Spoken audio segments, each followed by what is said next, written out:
for all of you Purple Heart winners from Walter Reed Army Hospital and Philadelphia Naval Hospital, this reading by Victor Lundberg will have particular meaning.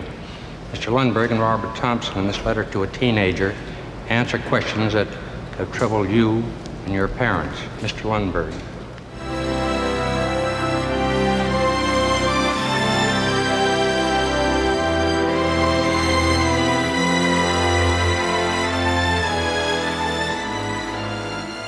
Dear son, you ask my reaction to long hair or beards on young people.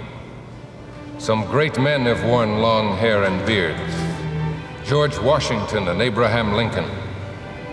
If to you long hair or a beard is a symbol of independence, if you believe in your heart that the principles of this country, our heritage, is worthy of this display of pride that all men shall remain free, that free men at all times will not inflict their personal limitations of achievement on others, to demand your own rights as well as the rights of others and be willing to fight for this right, you have my blessing.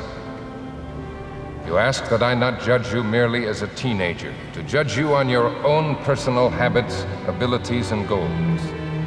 This is a fair request, and I promise I will not judge any person only as a teenager. If you will constantly remind yourself that some of my generation judges people by their race, their belief, or the color of their skin, and that this is no more right than saying all teenagers are drunken dope addicts or glue sniffers. If you will judge every human being on his own individual potential, I will do the same. You ask me if God is dead. This is a question that each individual must answer within himself. Could a warm summer day, with all its brightness and all its sound, all its exhilarating breathiness, just happen? God is love, and remember that God is a guide and not a stormtrooper. And realize that many of the past and present generation, because of a well-intentioned but unjustifiable misconception, have attempted to legislate morality. And this created part of the basis for your generation's need to rebel against our society. And with this knowledge, perhaps your children will never ask, is God dead? I sometimes think that much of mankind is attempting to work him to death. And you ask my opinion of draft card burners, and I would answer this way.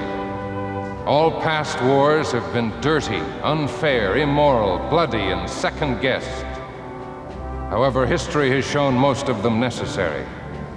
If you doubt that our free enterprise system in the United States is worth protecting, if you doubt the principles upon which this country was founded, that we remain free to choose our religion, our individual endeavors, and our method of government, if you doubt that each free individual in this great country should reap awards commensurate only with his own efforts, then it's doubtful you belong here.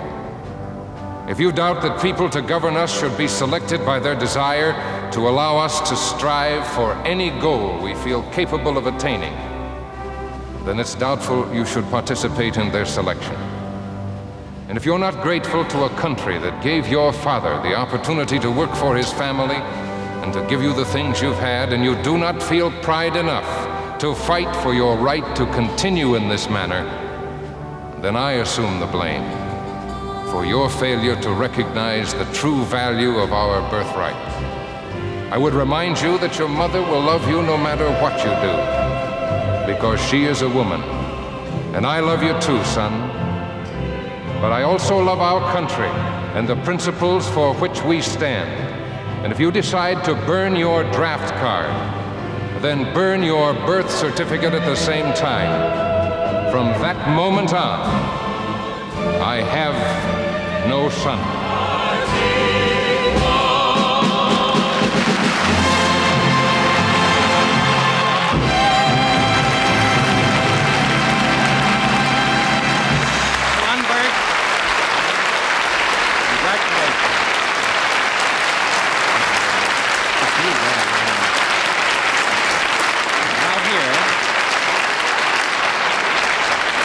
I'd like you.